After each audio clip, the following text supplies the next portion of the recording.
Question number 2 this month, what are some ways to help with ant control as safely as possible, please?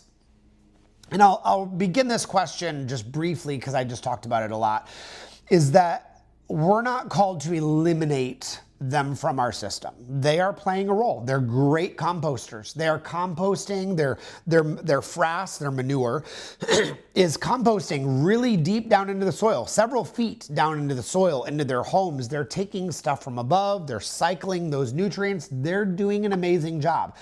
The problem is they bite and it hurts, so I feel like we have to be careful of eliminating them from our system, but allow them to have their place. Like if you get an ant pile in the back corner of the yard, just leave it.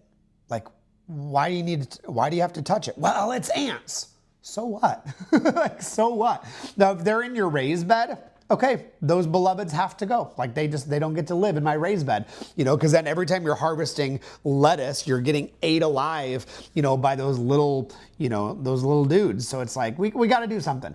So first thing that I typically always do is I declare an ant war. So ants of a different colony, key right there, they will fight each other and they'll kill each other's queen. And then over a course of a couple weeks, they'll eliminate one another's colonies. They have to be from separate colonies. So for example, in a really small space, you might have one colony, but they have holes 8 or 10 feet apart, because the way that ants work is they might have one hole that's for their workers. They actually have whole nursery colonies where there's a few ants in it, but it's all eggs and baby ants that are down there. And then they get out and they move somewhere else. So what I like to do, grab a scoop from one ant pile, run it to the other side of the yard and dump it on that pile. And then a couple days later, take a scoop of that one, run it to the other side of the yard, dump it on that pile. For me, that generally works.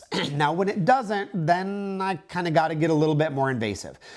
A lot of people like DE, diatomaceous earth. I'm not a big fan of DE. DE for a lot of reasons. The primary one is that it's indiscriminate. It's going to kill everything. Like it's going to scratch up all of the beneficial insects. It's just not good for the ecosystem as a whole. Second reason is DE, when you zoom in on the microscope, it's almost like, what is that stuff that causes mesothelioma? Asbestos. It's almost like asbestos. It has razor sharp edges.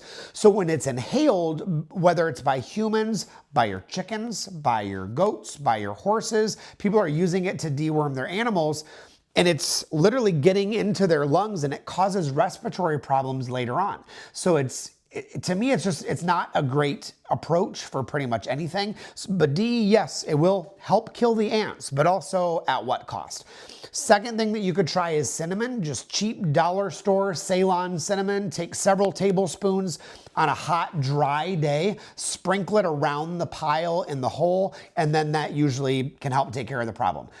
Probably the more invasive and fastest way to do it is a good old tea kettle of boiling water. Just slowly dump that boiling water down the hole. It's just literally going to kill everything.